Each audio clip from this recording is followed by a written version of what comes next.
آج ہر انسان کسی نہ کسی پریشانی میں ہے۔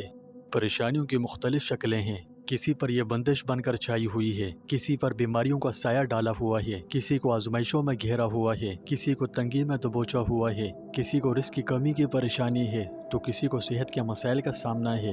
کوئی کس پریشانی میں ہے تو کوئی کس میں۔ آئے دن پیغامات موصول ہوتے ہیں کہ پریشانیاں بہت زیادہ ہیں، نجات کی کوئی صورت دکھائی نہیں دیتی۔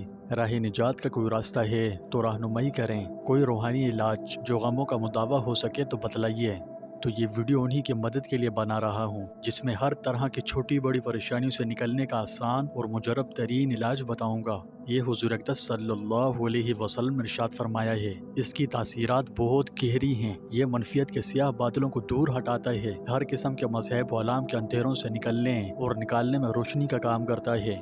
اس کی مثال ایسے ہے جیسے کوئی اپنی زندگی میں پہلی مرتبہ کسی جگہ کا سفر کر رہا ہو اور وہ سفر اس کے لیے انجان ہو، نیا ہو، وہ پہلی مرتبہ نکلا ہو اور وہ راستوں سے واقف نہ ہو اور راستہ معلوم نہ ہونے کی وجہ سے منزل پہنچنے سے پہلے بھٹک گیا ہو، تو ایسے میں اسے جو پریشانی ہوگی وہ آپ بخوبی محسوس کر سکتے ہیں۔ اس پریشانی سے نکلنے کے لیے اسے جو چیز مدد دے سکتی ہے وہ ہے کسی سے صحیح راستے کی رہنمائی لینا۔ جب اسے صحیح راستہ معلوم ہو جائے تو وہ بڑی آسانی سے منزل مقصود تک پہنچنے میں کامیاب ہو جائے گا۔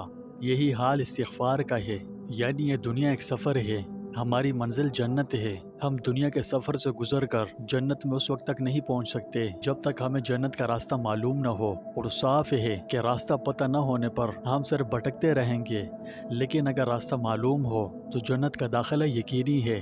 اب سوال پیدا ہوتا ہے کہ یہ راستہ ہم کہاں ڈھونڈیں، کون بتائے گا، ہے نا؟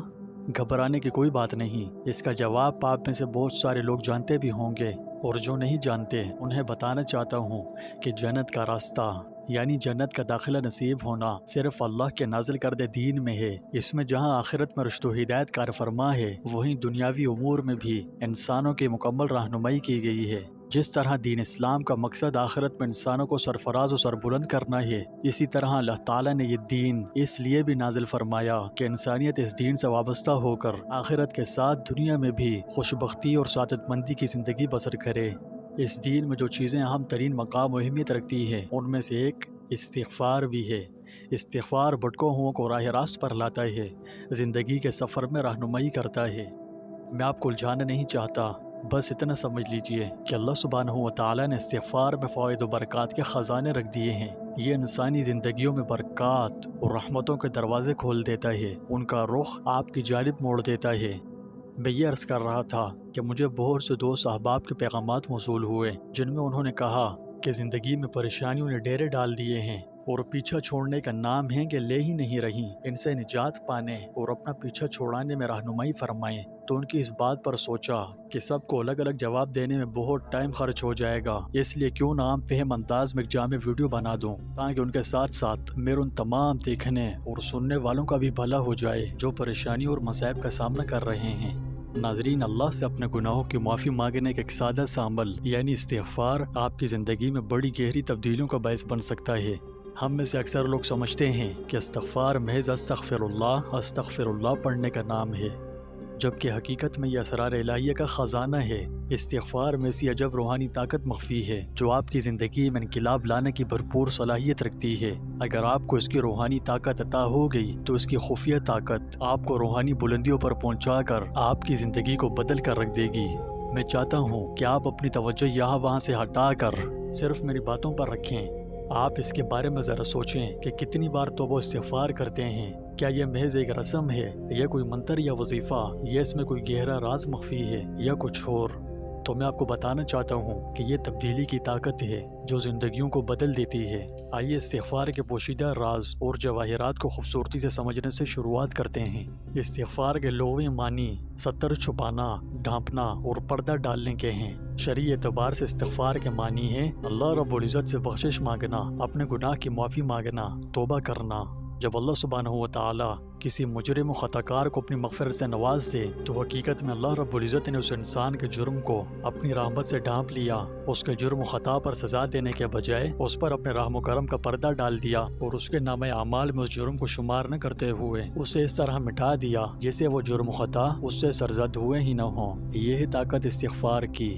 نبی کریم صلی اللہ علیہ وسلم کا ارشاد ہے کہ جب بندہ اپنے گناہوں سے توبہ کر لیتا ہے تو اللہ کرامن کاتبین کو اس کے گناہ بھلا دیتے ہیں اور اس کے اعضاء اور جوارح کو بھی بھلا دیتے ہیں، حتیٰ کہ زمین کے ٹکڑوں کو بھی اللہ تعالیٰ بھلا دیتے ہیں، یہاں تک کہ وہ قیامت کے دن اللہ تعالیٰ سے اس حال میں ملے گا کہ اس کے خلاف اللہ جل جلالہ کی بارگاہ میں کوئی گواہ نہیں ہوگا۔ آسان الفاظ میں یوں کہہ سکتے ہیں کہ اللہ کریم نے اپنی صفت عفو درگزر سے کام لیتے ہوئے کیے جانے والے جرائم پر مجرم کی گرفت کرنے کے بجائے اسے معاف کر دیا۔ لفظ استغفار سے معلوم ہوتا ہے کہ ہر سرزد ہونے والا جرم اور گناہ قابل گرفت اور موجب عذاب و سزا ہے۔ ہاں یہ الگ بات ہے کہ اللہ جل جلالہ محض اپنے لامحدود فضل و کرم کے سبب کسی بھی جرم و خطا کو نظر انداز کرتے ہوئے اس کی پردہ پوشی فرمائے اور اپنے خطا کار بندے پر عفو و رحم کرتے ہوئے اسے معاف کر دے اور بخش دے۔